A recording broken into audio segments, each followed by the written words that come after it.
Now that shiny Tapu Koko is available worldwide, the biggest question is, where are the other shiny legendaries? There's so many shiny locked Pokemon in Pokemon Sun and Moon. Now that we have Tapu Koko, the thought was, hey, are we going to be getting all of the Tapu legendaries through a shiny event? Because that would be pretty cool since they are shiny locked inside of Pokemon Sun and Moon. Also, we have the Ultra Beast, and we'll get back to this later, but it's really messy with how these shiny distributions have gone for the 7th generation. Now, one thing I thought was going to happen is when I saw this March giveaway for the Tapu Koko, that when Guardians Rising came out in Japan, that was actually one of the tie-ins that they had, and it was actually an in-life serial code to receive the Tapu Koko. Now, for the rest of the world, it's just available via Wi-Fi. You don't even need a serial code. You pop on, boom, shiny Tapu Koko for you. But that's quite a few months later. I thought that we were going to get like a shiny Tapu either every month or every 2 months after that, but then you have to realize something, that there's no more shiny Tapus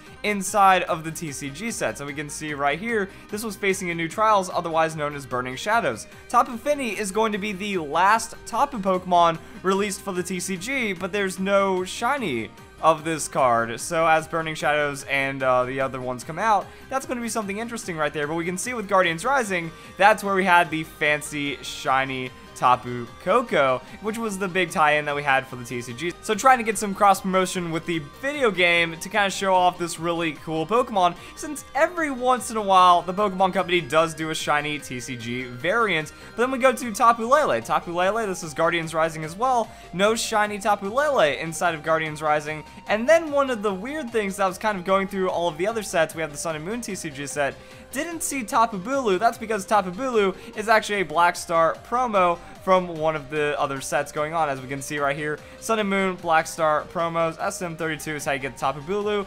Either way, no matter what set you're looking at, no matter what print you're going for, there is no shiny Tapu Bulu TCG card. So really, it seems like any opportunity for there to be more shiny Tapu giveaways just don't exist if it's supposed to be a TCG tie-in. And if they were going to continue it, we would have seen another event by now, because if you think about it, doing one Tapu every 3 months, that's going to take a whole year to complete the cycle. So I guess that only leaves Pokemon Ultra Sun and Ultra Moon. Now, I'd already did a video like this in the past, kind of talking about the shiny viability for receiving the other shiny Pokemon, because right now, Pokemon Sun and Moon isn't as fun as we saw in Omega Ruby and Alpha Sapphire and X and Y. There were a lot more ways of shiny hunting in those games than we had with Pokemon Sun and Moon. That's like, okay, you SOS chain and that's kind of it. But there's so many shiny locked Pokemon, and there's no chain fishing, there's no other ways. You pretty much only have SOS and Matsuda method breeding, and that's like kind of the only ways of getting these shiny Pokemon. So I'm just kind of going through, it's like, yeah, it looks like we're just going to have to hope that the encounters are not shiny locked when it comes to Ultra Sun and Ultra Moon, and that's going to make things pretty interesting, because yeah, if only shiny Tapu Koko is available, then that's going to make things really messy, and I don't see a reason why they should have been shiny locked in the first place. That even though the Pokemon Company has been shiny locking a lot more Pokemon recently, they eventually get released in some form or another, like shiny Yveltal and Xerneas. That was just a free event. I think it was just Wi-Fi. It was either a shared serial code or it's just straight up over Wi-Fi, and you just get legendary shiny Pokemon for free during a format where you can use legendary Pokemon. It was pretty OP. Now, Zygarde was indeed shiny locked, but we didn't see it with any of the other Pokemon. The Forces of Nature and the Swords of Justice, those guys weren't shiny locked, so it's weird to see like the trio slash quad legendaries actually being shiny locked. Also, when you look at a Pokemon like Silvally, which kind of has like similar restrictions to a legendary Pokemon, so that's kind of like one of the very few soft reset opportunities for getting a shiny inside the games. But then we see this right here. That's a lot. So first up are going to be the Ultra Beasts. Now, Ultra Beasts, again, are a Pokemon that didn't really make sense to be shiny locked. That when we saw the data mine, we saw that these Pokemon do have shiny forms and shiny sprites that exist in the game, but this is going to be a mess if you're doing event giveaways. It's already a mess for event giveaways because we have Marshadow, we have Ho-Oh, we have Tapu Koko, there's a couple of other Japanese exclusives. They're doing like their Pokemon 20 giveaways for all the mythical Pokemon, because actually, the Pokemon 20 giveaways for those mythicals did not make it to Japan, so we kind of had some exclusives. Now they have exclusives, and there's just all kinds of crazy exclusives, and that's going to be shiny, so people aren't going to be happy about that. We still never saw our Telepathy, Dialga, and Palkia outside of Japan, so It's pretty nuts. That, and just adding 7 shiny forms to that, plus another 3 with the Guardians, 10 shiny Pokemon available through Mystery Gift. Again, you'd have to, like, once Pokemon Ultra Sun and Ultra Moon releases, you would have to give away one of them a month, which kind of snowballs out of control pretty quickly, because then we go into 2018, and that's where we already have a game confirmed for the Nintendo Switch, and it's going to be a core main series Pokemon game. So they have to remove the shiny lock, and maybe that was an idea. Maybe they thought Sun and Moon has enough features. Since we are going to be doing a sequel version of this game, we need to add in content somehow. So soft resetting for the Tapus, that's going to be way. Soft resetting for the Ultra Beast, it's going to make it feel like Omega Ruby and Alpha Sapphire. Omega Ruby and Alpha Sapphire was just loaded with legendary Pokemon, and none of them were shiny locked, which is why it kind of makes it even more strange. It's like, alright, now we have all of these shiny Pokemon now available, even though they decided to shiny lock the Kyogre and the Groudon. Also, Deoxys and Rayquaza were shiny locked as well, but then we ended up getting the shiny Rayquaza event, and shiny Deoxys is a very obscure, very old event, so that actually would have been a good opportunity to keep Deoxys to have a shiny form by doing soft resets, but because the animation stuff might have taken just a little too long.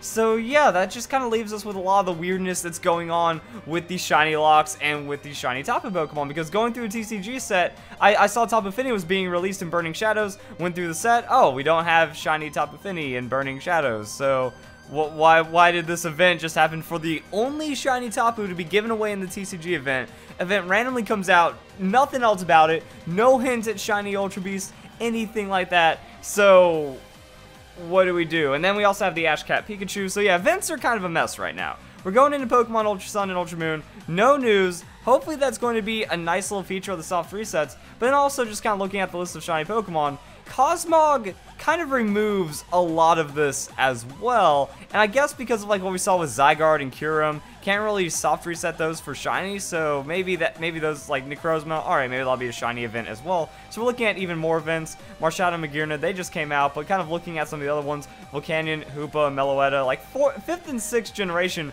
already had shiny lock mythical legendaries, so I'm not really too worried about that. But the Cosmog, it's actually a quick fix for it as well. You can do one Cosmog event, and now you have 4 shiny Pokemon that are unlocked via that, or also just being able to soft reset Cosmog through some form to get it shiny. Like, that'd be so sick if you get shiny Cosmog during the story. And then there's also the secondary location to get Cosmog inside the game. Soft resetting that for a shiny could be pretty cool as well. So yeah, just kind of updating that shiny lock video I did. I feel that Pokemon Ultra Sun and Ultra Moon, any Pokemon game, just gets better for the existence of shiny hunting. Even if you're not a shiny hunter, having the option there is just going to make life a lot more fun, because if you wanted to, if your favorite legendary was released and you had nothing else to do in the game, you'd at least be playing Pokemon. And with shiny hunting, you'd be playing Pokemon for a very extended amount of time. Like, oh, Lugia is my favorite Pokemon. Well, hell, if I wanted to, I could grind up for a shiny charm. That's going to take a couple hours of gameplay.